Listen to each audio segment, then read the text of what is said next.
Okay नमस्ते अनि हार्दिक स्वागत छ तपाईँ सबैलाई आवाजमा म डिआर काफले हामी सबैको युट्युब च्यानल ब्राइटर नलेज अन्तर्गत रहिरहेका छौँ। साथीहरू हामीसँगै जोडिनुभएका तमाम साथीहरूलाई म हार्दिक स्वागत गर्न चाहन्छु। यद्यपि हामीलाई सब्सक्राइब गर्नु भएको छैन भने सब्सक्राइब गरेर बेल आइकन थिच्न र अल नोटिफिकेसन क्लिक गर्न नबिर्सनुहोला। आउनुहोस् आजको बसाइमा पनि शिक्षक सेवा आयोगको तयारी गरिरहनुभएका अथवा गर्ने सोच बनाइरहनुभएका साथीहरूका निमित्त महत्त्वपूर्ण रहनेछ आजको सामग्री।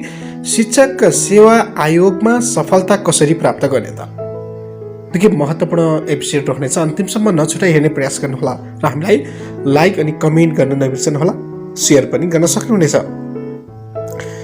साथीहरू, परीक्षालाई मूल्याङ्कनको विश्वसनीय र भरपर्दो त्यसैगरी प्रचलित र उपयुक्त माध्यम वा तरिका मानिएको हुन्छ।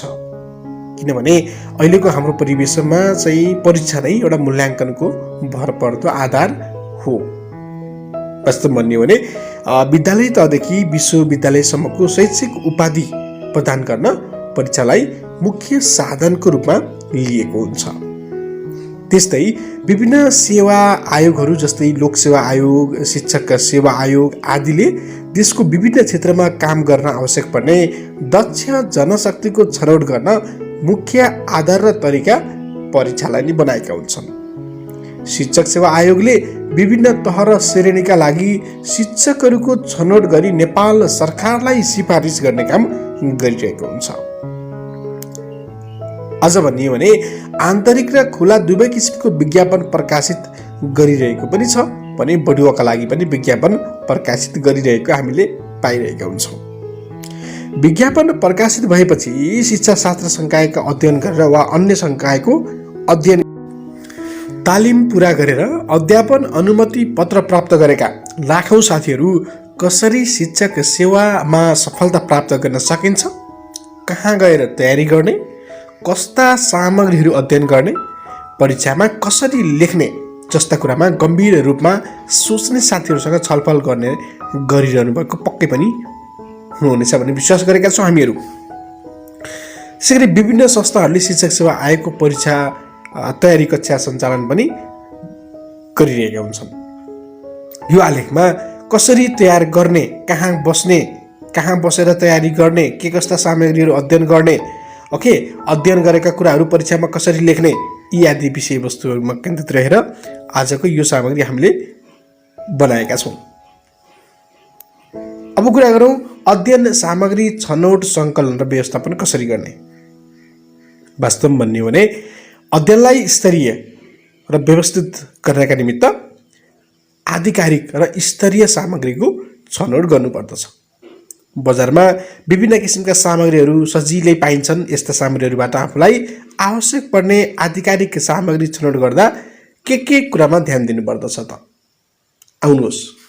पहिलो भनेको त शिक्षक सेवा आयोगले निर्धारण गरेको पाठ्यक्रम लिने गर्नुपर्दछ। पाठ्यक्रम पहिला तपाईँको हातमा हुनुपर्दछ। त्यसरी सम्बन्धित तहको विद्यालय जुन तहको पाठ्यक्रम र पाठ्यपुस्तक छ र त्यसरी शिक्षक निर्देशिका छ त्यो पनि तपाईँले लिनुपर्ने हुन्छ। के त सम्बन्धित तहको पाठ्यक्रम, पाठ्यपुस्तक र शिक्षक निर्देशिका लिने गर्नुहोस्। त्यसैगरी शिक्षा ऐन नियमावली नेपालको संविधान, शिक्षा ऐन नियमावली नेपालको संविधान तपाईँसँग हुनु पर्यो। त्यसैगरी विभिन्न शिक्षा आयोगका प्रतिवेदन र विभिन्न शिक्षा सम्बन्धी कार्यक्रमहरू तथा तिनका प्रतिवेदनहरू। यस्तो वेबसाइटमा तपाईँले विभिन्न सामग्रीहरू प्राप्त गर्न सक्नुहुन्छ। www.moe.gov.np, त्यसैगरी www.moecdc.gov, त्यसैगरी www.nced.gov.np। यो चाहिँ तपाईँको लागि निकै महत्त्वपूर्ण हुन्छ। यहाँबाट पनि तपाईँले डाउनलोड गर्न सक्नुहुन्छ मैले माथि भनेका सामग्रीहरू। त्यसरी शिक्षक सेवा आयोगको लागि तयार पारिएका गाइडहरू कम्तीमा 2वटासम्म शैक्षिक इतिहास र शैक्षिक सामान्य ज्ञान लिएको राम्रो मानिन्छ। त्यसो भए आउनुहोस् अध्ययन समय तालिका निर्माण गर्ने कि नगर्ने अथवा कसरी गर्ने त। अध्ययनलाई व्यवस्थित बनाउनका निमित्त दैनिक समय तालिका निर्माण गरेको राम्रो हुन्छ, जसले सङ्कलित शैक्षिक सामग्रीहरू सबैलाई समयमा अध्ययन गर्न सहयोग गर्दछ। समय तालिकामा कुन समयमा कुन सामग्री अध्ययन गर्ने भन्ने कुरा निर्धारण गर्नु पर्दछ। त्यसैगरी अध्ययनलाई देखि गहिराइसम्म लिने गर्नुपर्दछ। सबैभन्दा महत्त्वपूर्ण कुरा भनेको अध्ययन हो। राम्रो समय तालिका बनाउने र आधिकारिक शैक्षिक सामग्री हुँदैमा मात्र त्यसको लागि अध्ययनलाई निरन्तरता दिने, कडा मेहनत गर्ने, ओके, र पढेको कुरालाई स्मरण गर्नुपर्दछ। तपाईँले आधिकारिक सामग्री भएर मात्र हुँदैन, त्यसलाई अध्ययन गर्नुपर्ने हुन्छ। अध्ययन गर्ने तरिका व्यक्तिबिच फरक हुन सक्छ, तर हामीले यहाँनिर सतैदेखि गहिराइसम्मको अध्ययन तरिकाको बारेमा पनि केही चर्चा गर्ने प्रयास गरेका छौँ। सबैभन्दा पहिले आफूले प्रतिस्पर्धा गर्ने तहको शिक्षक सेवा आयोगले निर्धारण गरेको पाठ्यक्रम लिनेर त्यसको चरणबद्ध रूपमा अध्ययन गर्नुपर्दछ। त्यसैगरी चरणहरूमा भनेको पहिलो मुख्य रूपमा चाहिँ कतिवटा एकाइहरू छन्, ती सबै एकाइहरूको क्रमबद्ध नाम याद गर्ने गर्नुहोस्।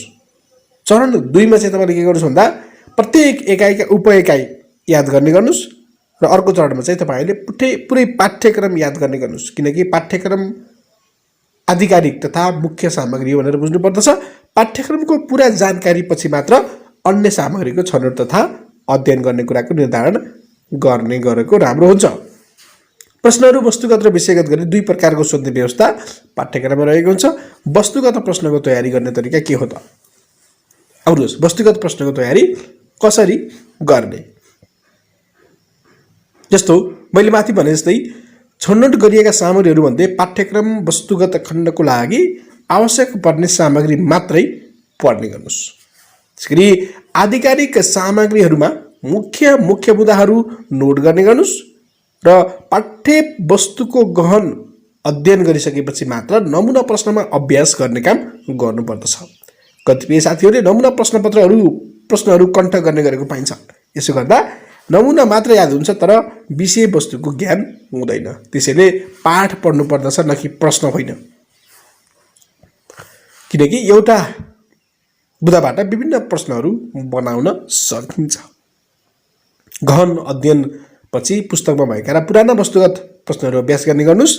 त्यसैगरी साथीहरूसँग छलफल गर्ने र स्पष्ट नभएका कुराहरू खोज्ने तथा जान्ने व्यक्तिहरूसँग सोधेर अथवा ग्रुपहरूमा सेयर गरेर तपाईँले स्पष्ट हुन सक्नुहुन्छ।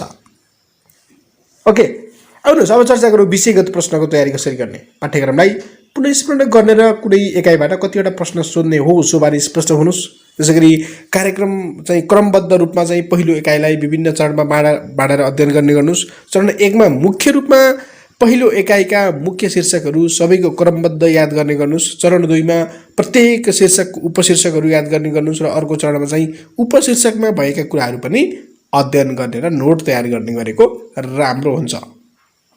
त्यसैगरी क्रमबद्ध रूपमा दोस्रो तेस्रो हुँदै सबै एकाइलाई विभिन्न चरणमा बाँडेर अध्ययन गरेको राम्रो हुन्छ। चरण 1 मा मुख्य रूपमा पहिलो एकाइका मुख्य शीर्षकहरू सबैको क्रमबद्ध याद गर्ने गर्नुपर्दछ। चरण 2 मा चाहिँ प्रत्येक शीर्षकका उपशीर्षकहरू याद गर्ने र चरण 3 मा उपशीर्षकमा भएका कुराहरू पनि अध्ययन गर्ने र नोट गर्ने गर्नुपर्दछ।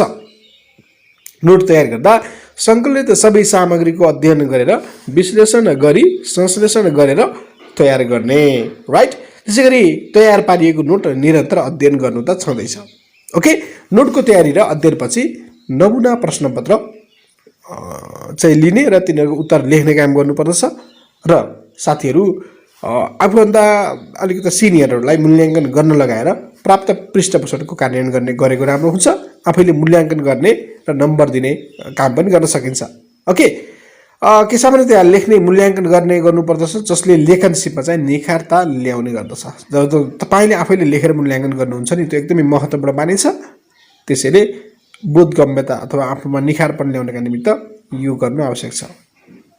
साथीहरू, म के भन्न चाहन्छु भन्दाखेरि निरन्तरता दिँदै मैले विभिन्न अन्तर्वार्ता सिनियर व्यक्तिहरूको अन्तर्वार्तालाई लिएर विभिन्न खोज सामग्री लिएर तपाईँका लागि यो सामग्री मैले तयार गरिरहँदाखेरि जुन अध्ययनलाई निरन्तरता दिँदै मानसिक तनावको व्यवस्थापन गर्ने, अनिदो नबस्ने, राइट, खानपिनलाई चाहिँ सन्तुलित बनाउने, परीक्षा हलमा कसरी लेख्ने भनेर पूर्व योजना बनाउने, जसले गर्दा सबै प्रश्नको हल गर्न सकियोस् भन्ने कुरा पनि हामीले पूर्व योजनामै क्लियर गरेर बस्नुपर्छ। सबै प्रश्नको राम्रो उत्तर लेख्दा कुनै एउटा प्रश्न लेख्न समय नपुगेर छुट्टैमा प्रतिस्पर्धामा पछि परिन्छ।